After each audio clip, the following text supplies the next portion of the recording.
ज्ञान पिपासु भव्य आत्मिक साथियों, आज हम बात करेंगे आत्मा की। आत्मा की चर्चा, आत्मा का अर्थ समझने की हम कोशिश करेंगे। वैसे तो आत्मा शब्द व्यवहार में, आगम ग्रंथों में, स्वाध्याय चर्चा में, वाचना इत्यादि में बहुत बहुलता से आत्मा शब्द का प्रयोग होता है। परंतु आत्मा क्या है, वास्तव में इसे समझना बहुत सूक्ष्म भाव है, बहुत सूक्ष्म अर्थ है। आत्मा को समझना और बहुत आसान नहीं है, थोड़ा जटिल है। और जटिलता इसलिए ज्यादा बढ़ गई है कि व्यवहार में आत्मा और जीव, इन दोनों शब्दों को ऐसा आपस में घाल-मेल कर दिया है, मिला दिया गया है। कहीं पर जीवात्मा शब्द का प्रयोग हो रहा है, कहीं पर आत्मा का, और उसी अर्थ में कहीं पर जीव का शब्द प्रयोग हो रहा है। यानी जीव, जीवात्मा और आत्मा, ये इतने आपस में मिश्रित हो गए हैं शब्द कि इनका अंतर हमने भुला दिया है। सही अर्थ से हम चूक रहे हैं। जीव जो है, जीव का वास्तव में जो अर्थ है वो है चेतन और अचेतन। यानी चैतन्य तत्व और पुद्गल तत्व, अजीव तत्व, इन दोनों का मिश्रण, जो कि हम सारे ही संसार के जितने भी एक इंद्रिय से लेकर पंचेंद्रिय, संगी, असंगी, मनुष्य, देवता, नारकी, त्रियंच, जो भी हम सब प्राणी हैं संसार के, वो सभी जीव हैं, मिश्रण हैं हम। जीव शब्द तो उस मिश्रित अवस्था के लिए सही रूप से लागू होता है। और सिद्ध जीव के दो भेद हैं, संसारी जीव और सिद्ध जीव। तो सिद्ध भी जीव ही हैं, परंतु सिद्ध जो है वो जीव की सबसे विशुद्ध, प्योरेस्ट फॉर्म। और जो संसारी जीव हैं वो मिश्रित हैं, अनेक प्रकार के परद्रव्यों से, परभावों से मिश्रित हैं, जिसमें मुख्य रूप से कर्म आएंगे, राग, द्वेष, विभाव, बहुत चीजें आएंगी उसमें। परंतु सिद्धों में, सिद्धों की आत्मा में, सिद्ध अवस्था में वो सारी चीजें जो व्यर्थ का कचरा कहते हैं हम, राग, द्वेष, विभाव, मोह, ममत्व, कषाय, विभाव, वो सब वहां पर नहीं है। तो वो विशुद्ध फॉर्म में जो वो भी जीव ही कहलाते हैं, उनको सिद्ध जीव कहेंगे। और संसार में जितने भी प्राणी हैं चारों गतियों में, वो संसारी जीव कहलाएंगे। तो जीव का अर्थ है मिश्रित अवस्था,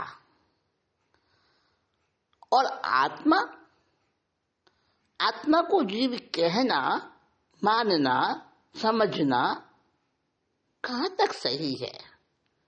बड़ा विचार आता है कि जीव की जगह आत्मा का प्रयोग हो रहा है, आत्मा की जगह जीव का प्रयोग हो रहा है। तो हम इसको समझेंगे आज आगम के दृष्टिकोण से कि आत्मा किसे कहना, आत्मा का स्वरूप क्या है। आज इस पर ही चर्चा करने का कुछ विचार, कुछ भाव है। आत्मा जो है ज्ञान से लबालब ज्ञानमय है। आत्मा ज्ञान का सघन पिंड रूप गुण है, भाव है, अमूर्त है। और अमूर्त होने के कारण किसी इंद्रिय से उसको ना देखा जा सकता है, न सुनकर जाना जा सकता है, न स्पर्श किया जा सकता है, स्पर्श करके जाना जा सकता है, ना ही स्वाद लेकर जाना जा सकता है, और ना ही उसको सूंघ कर नासिका द्वारा जाना जा सकता है, ना ही उसको मन के विचारों से, कल्पना से जाना जा सकता है। किसी भी इंद्रिय से जिसका पता ना चले और जो अदृश्य है, अरूपी है, पर चैतन्य भाव से लबालब है, वो है आत्मा, जो ज्ञान से भरपूर है। जैसे जैसे मिश्री की डली, जिधर से भी उसको चखा जाए, ऊपर से, नीचे से, किसी भी ओर से, किसी भी कण से अगर उसका स्वाद चखा जाए तो वो मीठा, मिश्री का स्वाद मीठा होगा, है ना। परंतु आत्मा चखने से भी नहीं जानी जा सकती, ठीक है ना। तो ये तो उदाहरण दिया गया कि जैसे नमक की डली में सब और नमक ही नमक है, नमक का ही टेस्ट आएगा नमक की डली में, हर तरफ से वो लवण से ही युक्त है, लवण रस से ही युक्त है। वैसे ही जैसे मिश्री मिठास से युक्त है हर तरफ से, इसी प्रकार आत्मा हर ओर से, कण कण से ज्ञान से भरा हुआ है। ज्ञान का सघन पिंड रूप है आत्मा।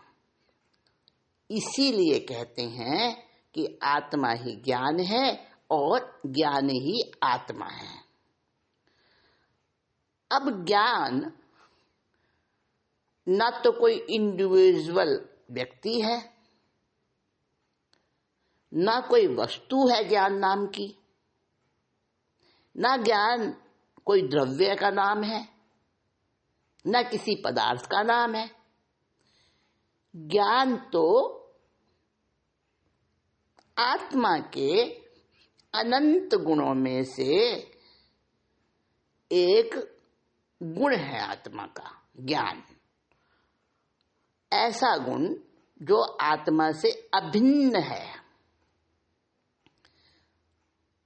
आत्मा द्रव्य है और द्रव्य में द्रव्य जो है उसमें तीन चीजें रहती हैं मुख्य रूप से, द्रव्य, गुण और पर्याय। तो आत्मद्रव्य के अंदर जो आत्मद्रव्य है वो ध्रुव है, शाश्वत है, अनादि अनंत है, जन्म मरण रहित है,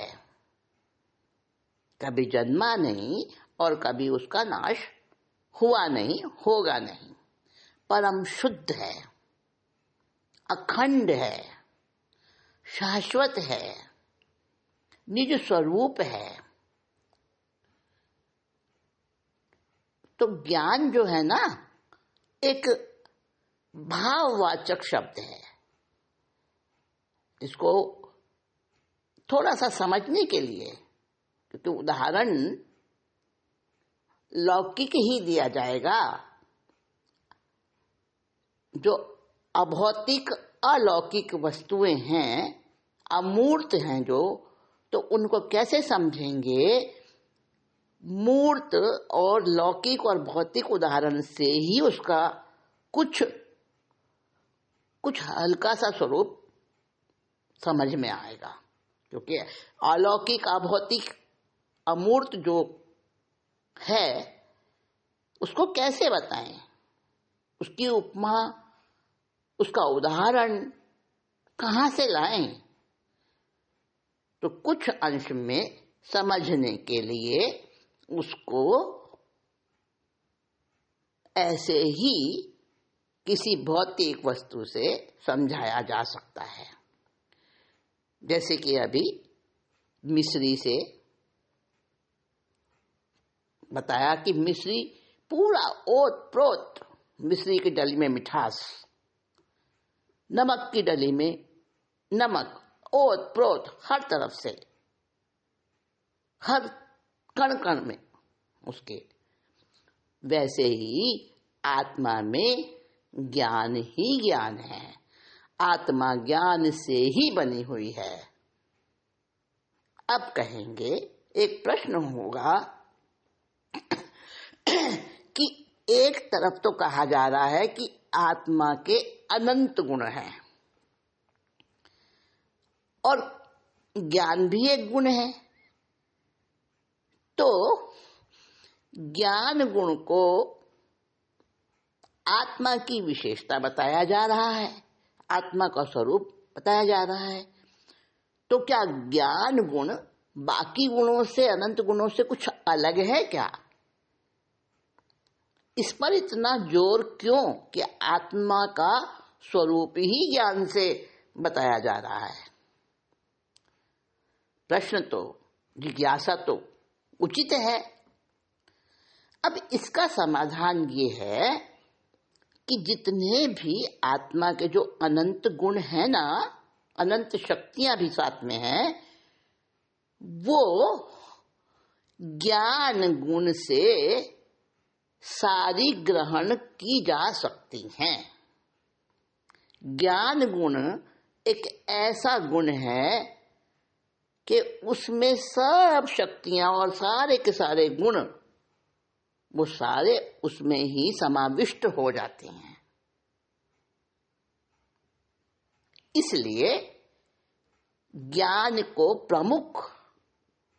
प्रमुखता दी गई है, आत्मा का स्वरूप ही बता दिया गया है ज्ञान को।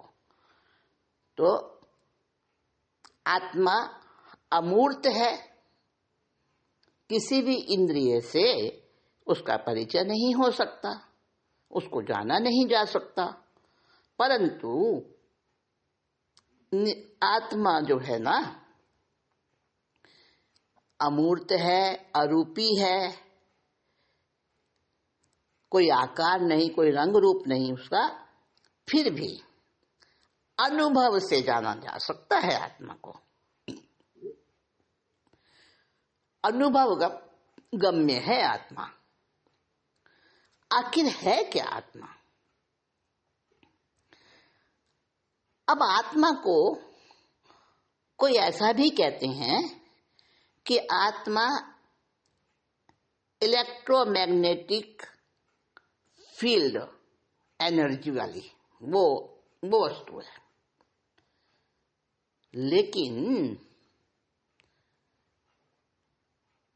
लेकिन ये भी पूरा सत्य नहीं है। आत्मा इलेक्ट्रोमैग्नेटिक फील्ड नहीं, यानी विद्युत चुंबकीय क्षेत्र नहीं आत्मा। वो तो विद्युत चुंबकीय क्षेत्र को उत्पन्न करने वाली है।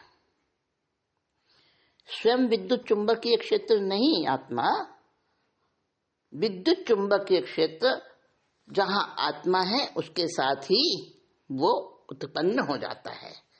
चारों ओर आत्मा के, जहां आत्मा का अस्तित्व है वहां इलेक्ट्रोमैग्नेटिक फील्ड अपने आप वहां बना रहता है। यानी आत्मा इलेक्ट्रोमैग्नेटिक फील्ड को उत्पन्न करती है। इलेक्ट्रोमैग्नेटिक फील्ड किसे कहेंगे? जहां ऊर्जा से भरपूर इलेक्ट्रोमैग्नेटिक जो वेव्स हैं उनकी आणविक ऊर्जा से भरपूर कण कण में वो क्षेत्र बना रहता है। तो आत्मा जहां है सो उत्पन्न करती है। अब एक बात और आती है कि जहां आत्मा है वहां चेतना है। चेतना क्या है? चेतना क्या है?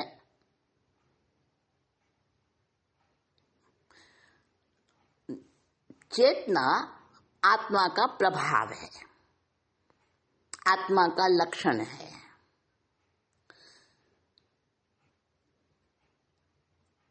जैसे पूर्णिमा का चांद जब आसमान में होता है तो उसकी चांदनी चारों ओर फैल जाती है, शीतलता प्रदान करती है और वो बताती है कि चांद पूरा है, इस समय पूरी कलाओं सहित है। तो जैसे चांद की चांदनी उसका प्रभाव है, जिस प्रकार सूर्य का प्रकाश और उसका ताप सूर्य का प्रभाव है, उसी प्रकार चेतना आत्मा का प्रभाव है। और जिस भी पुद्गल को चेतना का स्पर्श हो जाता है उसमें भी क्या हो जाता है? चेतना की उपस्थिति हो जाती है। हलन चलन, वाइब्रेशन, गति। कैसे? देखिए, आपके कमरे में ट्यूबलाइट है, एसी है, आयरन प्रेस है, हीटर है, यानी जो भी आपके ये साधन है विद्युत से चलने वाले, इलेक्ट्रिक से चलने वाले। अब अगर इनका स्विच ऑफ है, प्लग हटा हुआ है, स्विच ऑफ है, तो वो साधन क्या है? जड़ है। और जैसे ही आपने प्लग लगाया और आपने उसका स्विच ऑन किया उस पर्टिकुलर साधन का, चाहे वो टीवी हो, चाहे वो हीटर हो, चाहे वो ट्यूबलाइट हो, बल्ब हो, फैन हो, पंखा, कुछ भी हो, तो वैसे ही वो जो आपका यूनिट है, वो जो चीज है आपकी, पंखा या हीटर या जो भी कुछ, तो उसका स्विच ऑन करते ही, उसका कनेक्शन जोड़ते ही वो क्या, चेतन हो जाता है, कार्य करने लगता है ना। तो वो जड़ था, और जैसे ही इलेक्ट्रिक करंट उसके साथ कनेक्ट हुआ, वो चेतन हो गया। तो इसीलिए कहा कि जिस पुद्गल को चेतना का स्पर्श हो जाता है, उसमें भी फंक्शन होने लगता है, गति होने लगती है। तो चेतना क्या है? आत्मा का प्रभाव, आत्मा का लक्षण, आत्मा की उपस्थिति बताने वाला एक चिन्ह, लक्षण। अब देखिए, आत्मा में वर्ण नहीं, गंध नहीं, रस नहीं, स्पर्श नहीं, आकार नहीं, लेकिन आत्मा में वर्ण, गंध, रस, स्पर्श आदि को जानने की पूरी योग्यता है। और वो योग्यता क्या है? वही योग्यता जो है वो इलेक्ट्रोमैग्नेटिक एनर्जी कहलाती है। इलेक्ट्रोमैग्नेटिक एनर्जी यानी विद्युत चुंबकीय शक्ति, ऊर्जा। और वो ऊर्जा जो है वो पौद्गलिक है, पौद्गलिक है ना ऊर्जा। तो ऊर्जा अपौद्गलिक नहीं है, अभौतिक नहीं है, ऊर्जा पौद्गलिक है। आत्मा अपौद्गलिक है, इन्हीं पुद्गलों से बनी हुई नहीं है, पुद्गल में नहीं है। और वो इलेक्ट्रोमैग्नेटिक एनर्जी जो है वो पौद्गलिक है। तो आत्मा वर्णादि रूप नहीं है, परंतु वर्ण, गंध, रस, स्पर्श इत्यादि को, सबको, हर ज्ञेय को जानने और देखने का बखूबी कार्य कर लेती है। स्वयं को भी जानती है और पर को भी जानती है आत्मा। यानी आत्मा संसार के, लोक के सब ज्ञेयों को जानती है और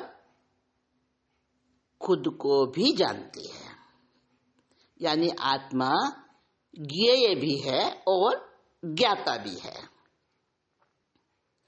बाकी के सारे पदार्थ, बाकी के जो 5 द्रव्य हैं, कुल 6 द्रव्य हैं ना,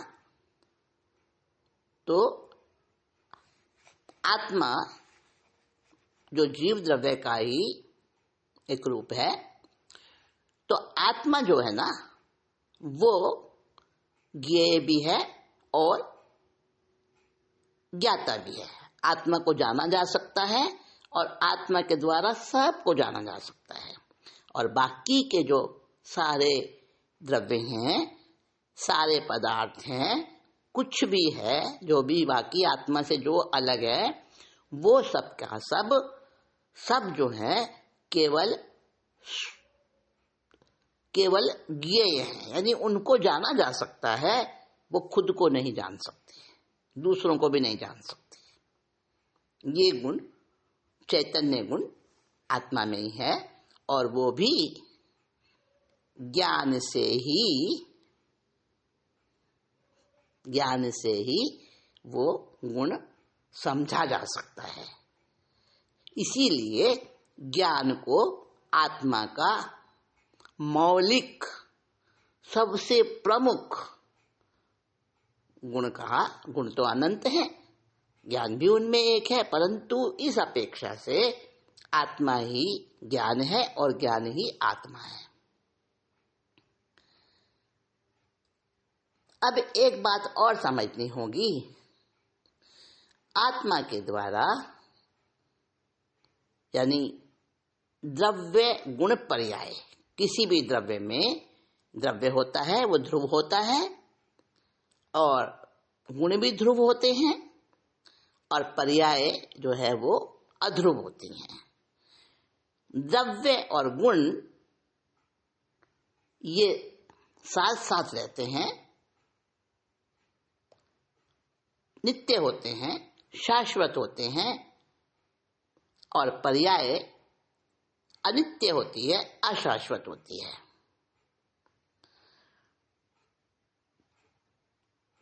तो किसी भी गुण से गुणी तक पहुंचा जा सकता है। गुण जो उस द्रव्य में है और गुणी द्रव्य स्वयं। तो गुण से गुणी तक पहुंचा जा सकता है, पहुंचा जाता है। सत्ता से सत तक पहुंचा जाता है। जब ज्ञेय पौद्गलिक होता है, पुद्गल से बना हुआ भौतिक, जब ज्ञेय पौद्गलिक होता है ना, तो उसके प्रभाव में जब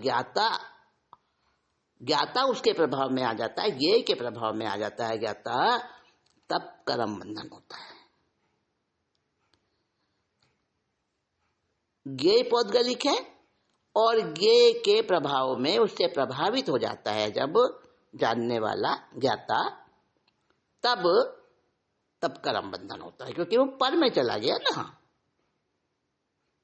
और जब ज्ञेय अपौद्गलिक होता है, यानी खुद में ही अपने आप में ही स्थित हो जाता है जब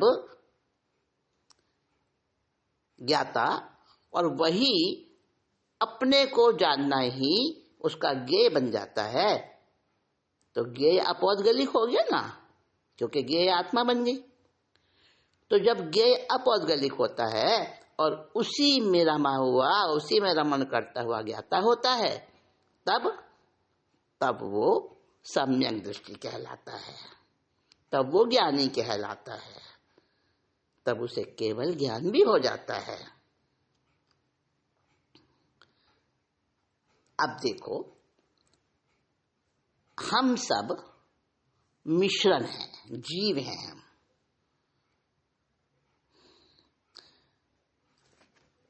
और जीव का मतलब है मिश्रण। जब ज्ञान पर्याय में आत्मा जानी जाती है, ज्ञान की पर्याय से जब आत्मा को जाना जाता है, यानी स्वयं को जाना जाता है, अपने स्वरूप को जाना जाता है, तब सबको जान लेता है। एक को जाना तो सबको जान लिया। वो एक कौन? स्वयं, खुद को, सेल्फ को जानना। और हम खुद को तो नहीं जानते, खुद का स्वरूप नहीं पता, लेकिन जानना चाहते हैं संसार की हर चीज को, हर बात को। और ये चाहते हैं कि मुझे भी सब जाने, मुझे सब जाने। इसमें कोई बड़ी बात नहीं है, कोई बड़ाई नहीं है। मैं सबको जानूं, इसमें बहुत बड़ी बात है। और वो जानना आत्मा का स्वभाव है। और जब उस जानने में स्थिर होकर उपयोग में, स्व के उपयोग में स्थिर हो जाता है ज्ञाता, यानी मैं जब उसमें एकाग्र हो जाता हूँ, एकाग्र होकर रमण करता हूँ अपने आत्मा में, अपने स्वभाव में, तो उसे कहते हैं पुरुषार्थ। संसार के काम में, संसार के दृष्टि से पुरुषार्थ किसे कहते हैं? खूब पैसा कमा लिया, खूब नाम कमा लिया, खूब मेहनत कर ली, है ना, वो पुरुषार्थ नहीं। आत्मा के पुरुषार्थ का मतलब क्या है कि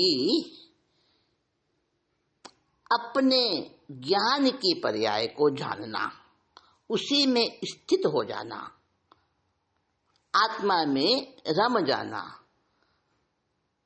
उसी में बिल्कुल अविचल हो जाना, उसका नाम है पुरुषार्थ। हमारी आत्मा क्या है? ऐसी पारसमणि है जो लोहे को सोना नहीं, लोहे को पारसमणि ही बना देती है। क्या समझे? सबके पास है वो आत्मा। पारसमणि क्या करती है? पारस पत्थर क्या करता है कि अगर लोहा उस पारस पत्थर से स्पर्श कर दिया जाए तो वो सोना बन जाता है। ये संसार में सुना होगा, देखा तो शायद नहीं होगा, पर सब जानते हैं इस बात को। तो वो पारसमणि जो लोहे को सोना बना देती है, उसकी बड़ी वैल्यू है। लेकिन हमारे पास पारसमणि कौन सी है? आत्मा नाम की पारसमणि, जो कि लोहा, लोहा का मतलब क्या? राग आदि, शरीर आदि, परभाव, कषाय, जितने भी विभाव हैं सब ये लोहा है। और सोना बन जाता है जब वीतराग भाव आ जाता है। ये सब प्रभाव हट जाएंगे तो वीतराग भाव वो है सोना। तो लोहे को सोना बनाने वाली पारसमणि तो संसार में मतलब बड़ी ख्याति प्राप्त करती है, पर हमारे पास जो पारसमणि है ना, आत्मा, वो लोहे को पारसमणि ही बना देती है। यानी जब लोहा पारसमणि जैसा बन जाए तो क्या ही कहना है। तो पारसमणि क्या बनती है? भगवान आत्मा बन जाती है। निज आत्मा एक होती है जिन आत्मा, यानी जिनेश्वर भगवंतों की आत्मा। मेरे लिए तो वो भी पर आई है, वो भी पर है, अन्य है। हाँ, वो मुझे कुछ नहीं दे सकती, क्योंकि एक द्रव्य दूसरे द्रव्य में, दूसरे द्रव्य का एक द्रव्य कुछ भी नहीं कर सकता। तो चाहे कोई देवी देवता हो, चाहे कोई व्यक्ति हो, कोई भी हो, जिनेश्वर भगवान भी उसी में शामिल हो गए, 5 परमेष्टि भी उसी में शामिल हो गए। मेरा जो कुछ होगा ना, वो मेरी आत्मा में ही होगा, मेरी आत्मा से ही होगा, मेरी आत्मा के लिए ही होगा, मेरी आत्मा का ही कार्य होगा, मेरी आत्मा द्वारा ही होगा, मेरी आत्मा में ही होगा। समझे? तो मेरी आत्मा ऐसी अनूठी है, सबके पास वही आत्मा है। ऐसा नहीं कि किसी के पास है किसी के पास नहीं है। अरे एक निगोद का जीव भी है ना, उसके पास भी वैसी शक्तिशाली आत्मा है। क्वांटिटी भी एक जैसी और क्वालिटी भी एक जैसी। तो आत्मा चैतन्य का पिंड, ज्ञान का सघन पिंड, वो शक्ति, वो ऊर्जा से भरी हुई,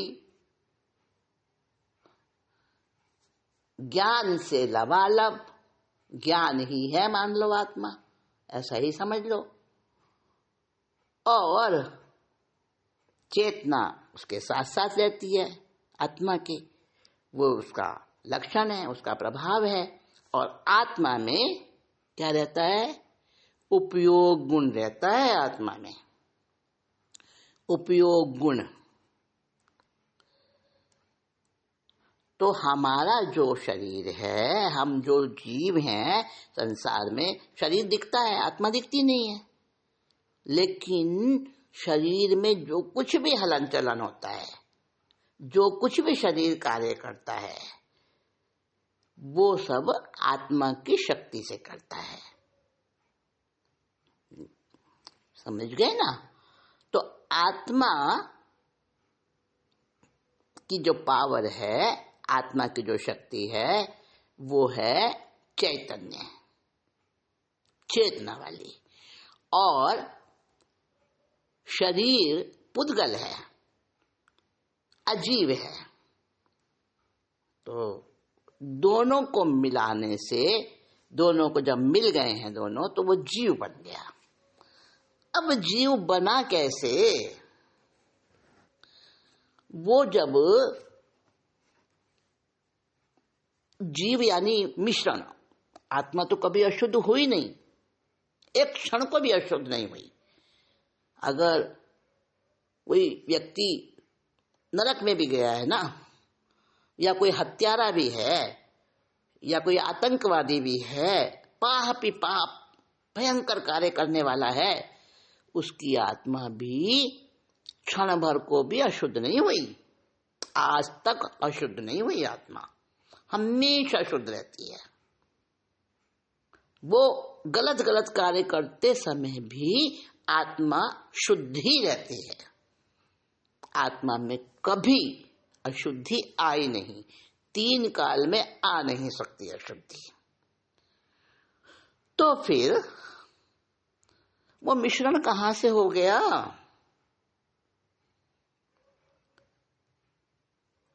बात, जिज्ञासा, वो प्रश्न उभर के आता है।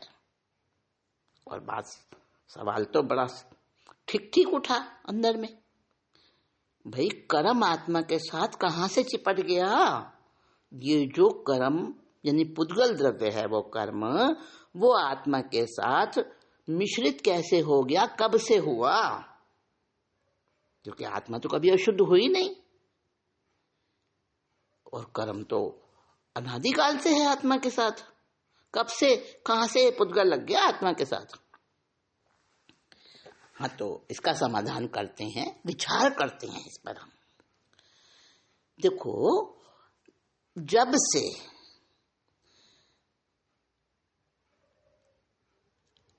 से आत्मा है, तब से इसके साथ कर्म है, यानी पुद्गल लगा हुआ है इसके साथ।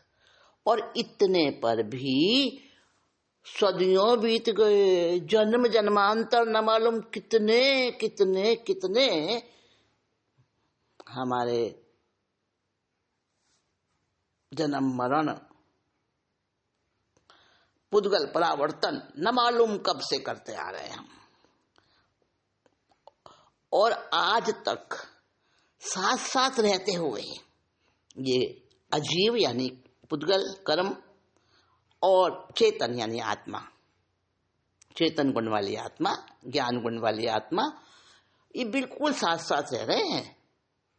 कब से रह रहे हैं पता ही नहीं, शुरुआत से, अनादि से। परंतु आज तक पुद्गल का एक कण भी चेतन वाला नहीं बन सका। ना पुद्गल ने चेतन का एक भी गुण लिया, और ना ही चेतन ने पुद्गल की जड़ता ली, आज तक नहीं ली।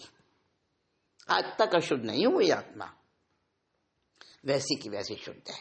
और पुद्गल आज तक चेतन गुण नहीं ले सका, साथ साथ रहते हुए भी।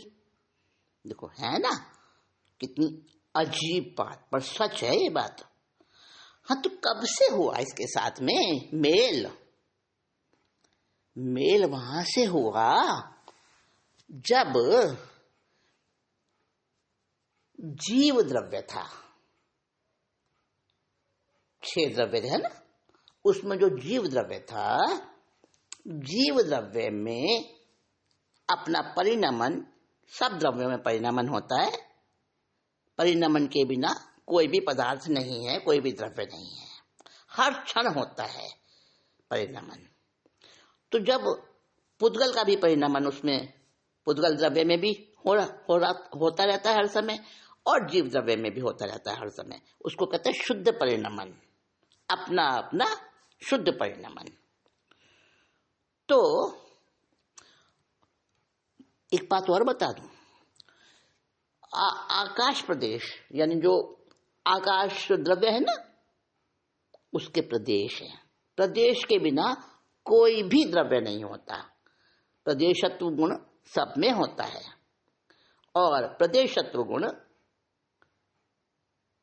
क्या होता है? आत्मा के भी प्रदेश है, आत्म प्रदेश होते हैं ना, आकाश के भी प्रदेश है। आकाश यानी स्पेस, हाँ, काल के प्रदेश नहीं है, बाकी सबके हैं। काल के प्रदेश नहीं है। काल अप्रदेशी कहलाता है और एक प्रदेश वाला भी कहलाता है, काल के प्रदेश नहीं है, बाकी सब द्रव्यों के प्रदेश होते हैं। तो जो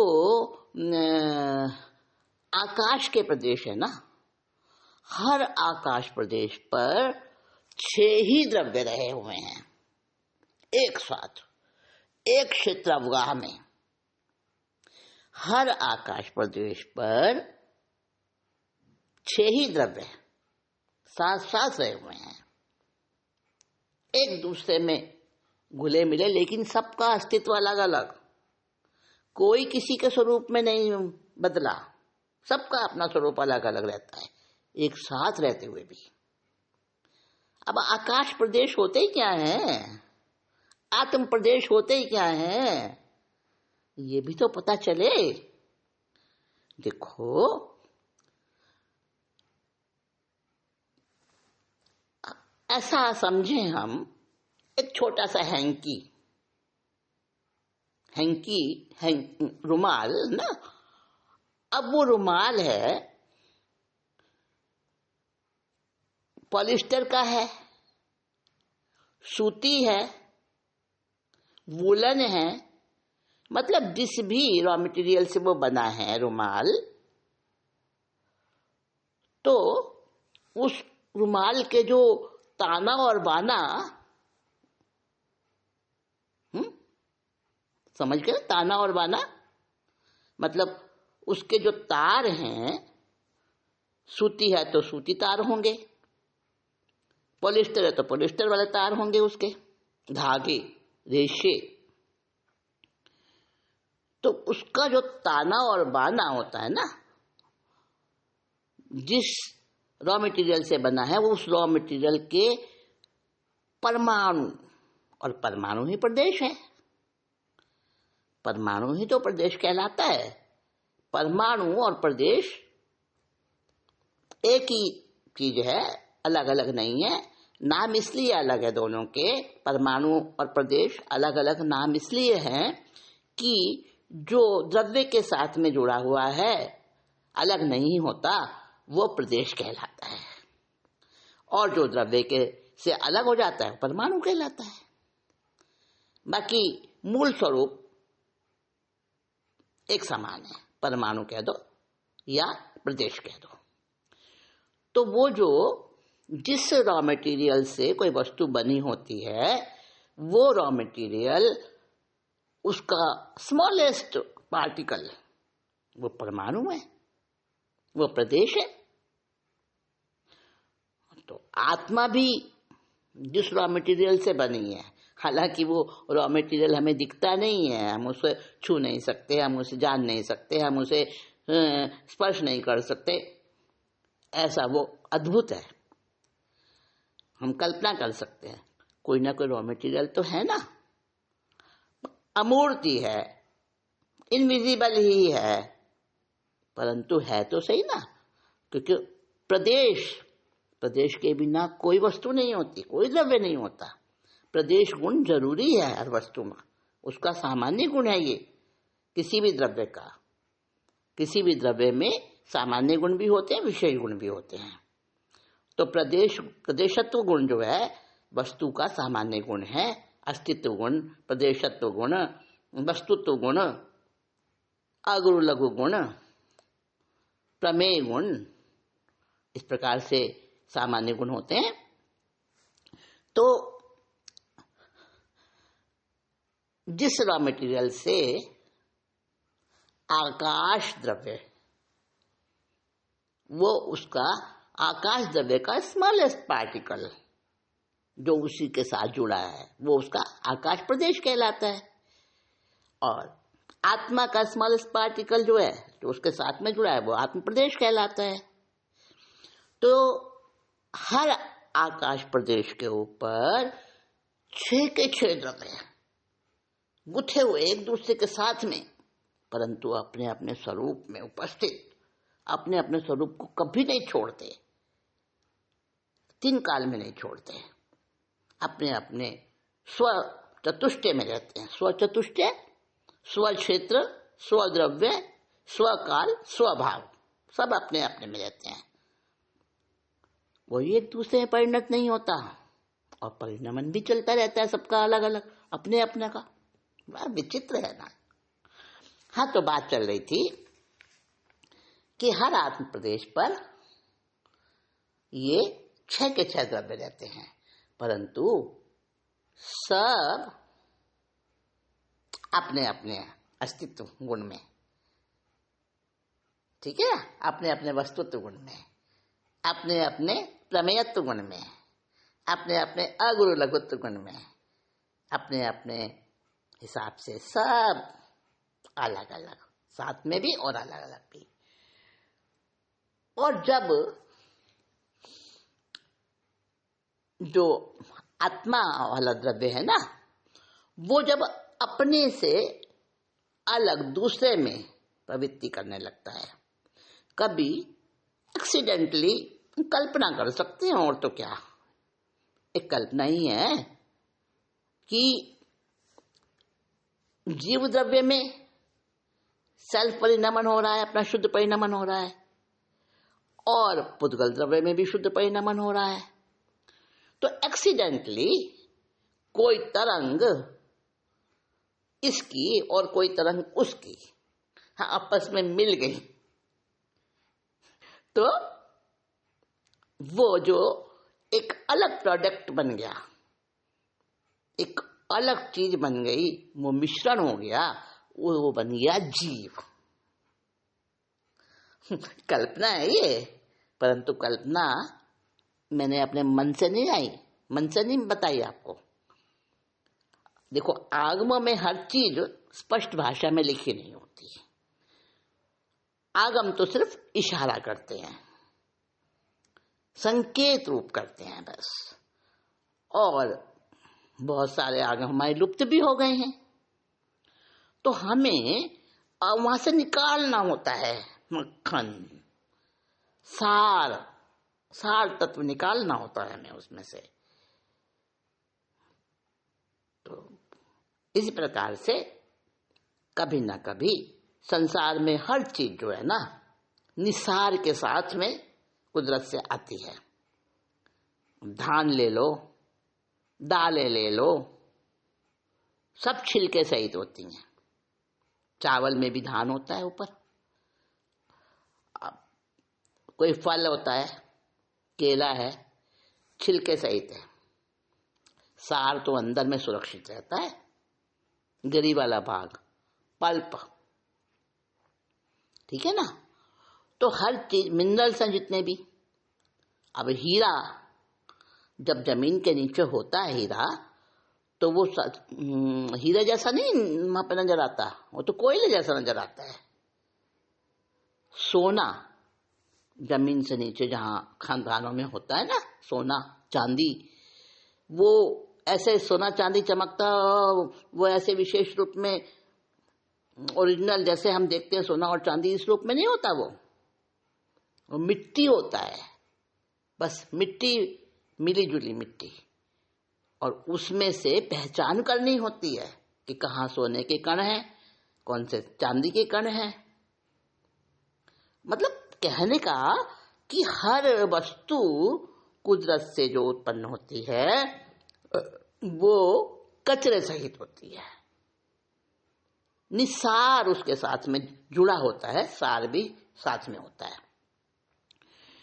तो मनुष्य जन्म जो हमें मिलता है ना, वो उस अशुद्धि को हटाने के लिए पुरुषार्थ करने के लिए मिलता है कि आत्मा एज इट इज जो प्योरेस्ट फॉर्म में थी हमारी, वो प्योरेस्ट फॉर्म हम प्राप्त कर लें और उसके सारे जो एक्स्ट्रा अननेसेसरी उसको हम हटा दें। वो सिद्ध अवस्था है। अब सिद्ध अवस्था में एक बार आत्मा विशुद्ध हो गई, सारा उसका कचरा मल सब हट गया और उसके बाद वो कभी अशुद्ध नहीं होगी, कभी अशुद्ध नहीं होगी, कभी जन्म मरण नहीं करेगी। तो ये पुरुषार्थ मनुष्य बनकर जो अभी हमारी जो वर्तमान में स्थिति है, हमें धर्म भी मिला, हमें आदि क्षेत्र भी मिला, हमें वो श्रद्धा मिली, हमें वो समझ मिली, हमें वैसा रुचि बनी आत्मा को जानने की, समझने की, वो हम पुरुषार्थ करने के लिए तत्पर हुए। सब कुछ जो हमें प्राप्त हुआ है, सारी जो हमारे को हमारे फेवरेबल जो हमें चीजें मिली है ना, एक साथ इतनी सारी, वो हमें इसीलिए मिली है कि हम वो अशुद्धि हटा दें और आत्मा को वैसा का वैसा प्राप्त करके सिद्ध अवस्था में जो जैसा होता है स्वरूप वो हम प्राप्त कर लें और फिर कभी अशुद्ध नहीं होंगे। तो जीव जो है ना, जीव तो कहलाता है मिश्रित। हम जीव से जीव के अंदर जो फालतू का कचरा है ना, वो हटाने की कोशिश करें और आत्मा को बिल्कुल प्योरेस्ट फॉर्म में हम शुद्ध, वैसे का शुद्ध रूप आत्मा का हम प्राप्त करने की कोशिश करें, वह पुरुषार्थ हम करें। तो आत्मा वैसे हमें दिखती नहीं है, पर वो अनुभव में आएगी। और अनुभव में कैसे आएगी आत्मा? आत्मा की अनुभूति वो ज्ञान की अनुभूति है। ज्ञान की अनुभूति ही आत्मा की अनुभूति है, क्योंकि अमूर्तिक है ज्ञान भी और आत्मा भी अमूर्तिक है। तो अमूर्तिक से ही तो अमूर्तिक को जाना जा सकता है ना, है? तो इसलिए हमें ये समझना है आत्मा क्या है। आत्मा पूरा एक ऐसा वैभव है, ऐसा खजाना है, मेरा अपना स्वरूप है, किसी और का नहीं, और मेरे पास ही है, बहुत समय से मेरे पास है, पर मैं उसको समझने की कोशिश करूं, हासिल करने की कोशिश करूं, इसी में यही साधना है और यही मेरा कर्तव्य है और यही करणीय है। तो और बात करेंगे, जीव के बारे में भी करेंगे और जीव के साथ में जो मिश्रित होकर जो पुद्गल जुड़ा हुआ है साथ में, जिसे हम अजीव कहते हैं। अजीव क्यों कहते हैं ये भी बात करेंगे और साथ में हम बहुत सारी बातें करेंगे। एक जो ये है ना, तत्व क्या है, आत्म तत्व क्या है, आत्म द्रव्य क्या है, दोनों में क्या अंतर है, ये भी